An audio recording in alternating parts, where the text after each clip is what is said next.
Assalamualaikum warahmatullahi wabarakatuh. Selamat pagi, perkenalkan nama saya Sandi Ketawan, mahasiswa Universitas Terbuka Malang, jurusan atau program studi pendidikan ekonomi, akan melakukan praktik mengajar di SMP PGRI 4 Bantul, tepatnya di kelas 8. Sudah cukup. Assalamualaikum warahmatullahi wabarakatuh. Waalaikumsalam warahmatullahi wabarakatuh. Selamat pagi. Pagi. Apa kabarnya? Baik. Di pertemuan kemarin kita sudah membahas tentang sumber daya alam, tentang pembagian sumber daya alam mulai dari apa saja? Sumber daya alam tambang, sumber daya alam hutan, dan kemaritiman.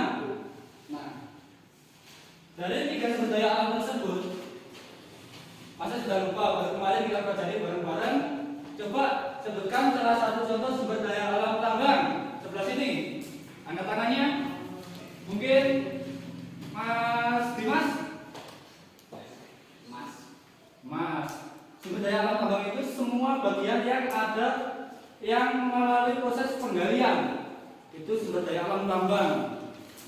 Nah, untuk saat ini kalian Bapak bagi berkelompok ya, menjadi 3 kelompok atau satu bangku saja cukup.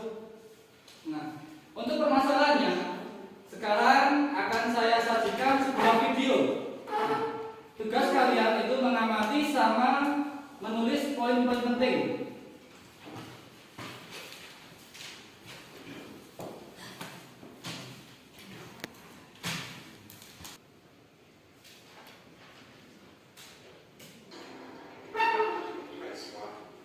Pastinya semua orang sudah mengetahui tentang PT Freeport Indonesia yang berada di Irian Jaya dan terkenal akan tambang tembaga dan emasnya. Saking banyaknya jumlah biji tambang yang ada di tambang PT Freeport ini membuatnya menjadi tambang tembaga dan emas yang terbesar di Indonesia dan salah satu yang terbesar di dunia. Di balik itu semua, ternyata sejarah pembangunan tambang PT FI ini sangat sulit dan membutuhkan waktu bertahun-tahun untuk merencanakan dan membangunnya. Nah, berikut ini adalah sejarah dan fakta mega proyek tambang yang terbesar di dunia. PT Freeport Indonesia ini merupakan bagian dari Holly Bank dan saat ini dimiliki Marinau serta 5 lingkungan yang berasal dari daerah.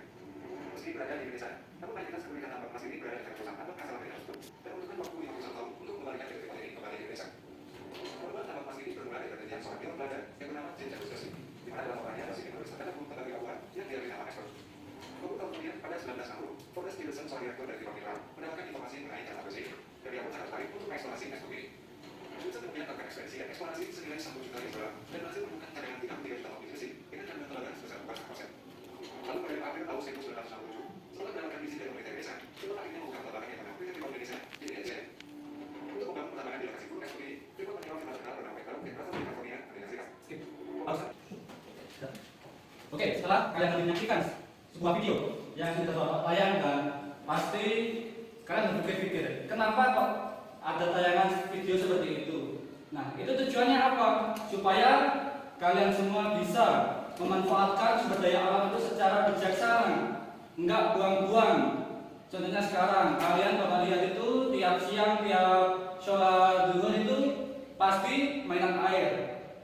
Mainan air ini kan masih musim kemarau, jadi untuk air itu kita tergolong masih sulit ya.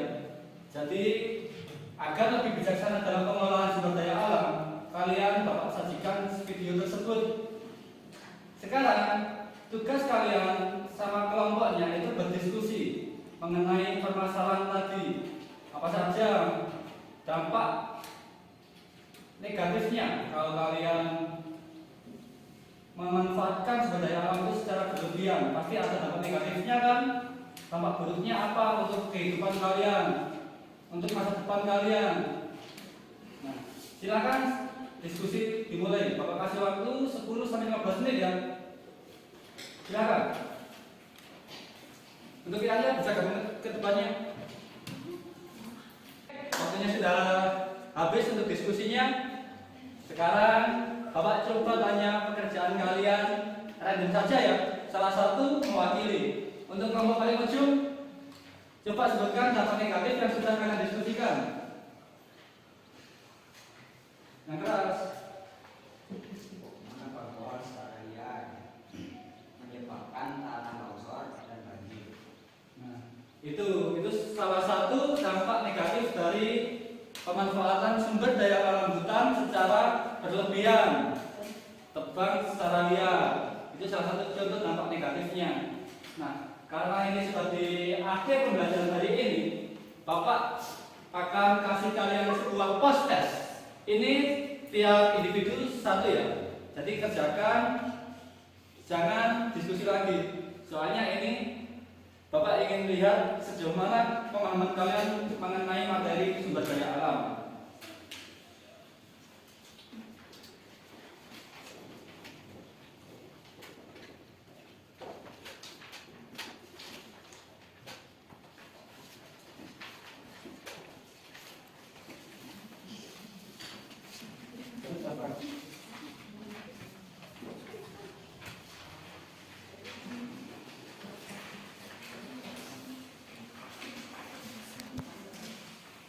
Oke, silakan dikerjakan. Itu soal sumber daya alam yang kita bahas beberapa kali pertemuan kemarin. Kasih nama, jangan lupa di ujung atas pojok kanan atas ada nama, kelas, dan tanggal. Oke, anak-anak, karena waktunya sudah habis, untuk kelas tesnya silakan dikumpulkan ke depan dulu bergantian. Salah satu apa? Ayo. Silakan dikumpulkan.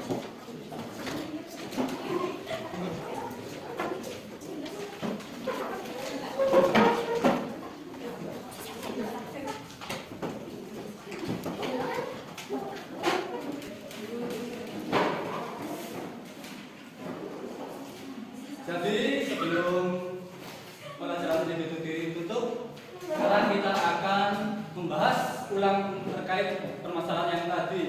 Nah, apa saja tadi? Pemanfaatan kita dalam mengolah sumber daya alam pasti menimbulkan dampak positif sama negatif. Nah, kalau kita memanfaatkan sumber daya alam itu secara berlebihan, itu pasti akan mengakibatkan kelangkaan. Atau kelangkaan itu bisa jauh ke depan. Jadi untuk itu Bapak harapkan kalian semua bisa lebih bijaksana dalam memanfaatkan sumber daya alam. Karena itu dampaknya untuk kalian sendiri nantinya. Untuk itu, mari kita sama-sama memanfaatkan sumber daya alam itu secara bijaksana. Yang kemarin masih mainan air, sekarang bisa berhenti. Wudhu itu yang baik itu tidak banyak air, tapi secukupnya. Itu katanya Bu Mila seperti itu. Karena waktunya sudah habis, untuk dari yang tanyakan apa tidak terkait tadi materi yang kita bahas hari ini? Ya. Oke, untuk pembelajarannya gimana anak-anak? Menyenangkan. Ayo, gimana?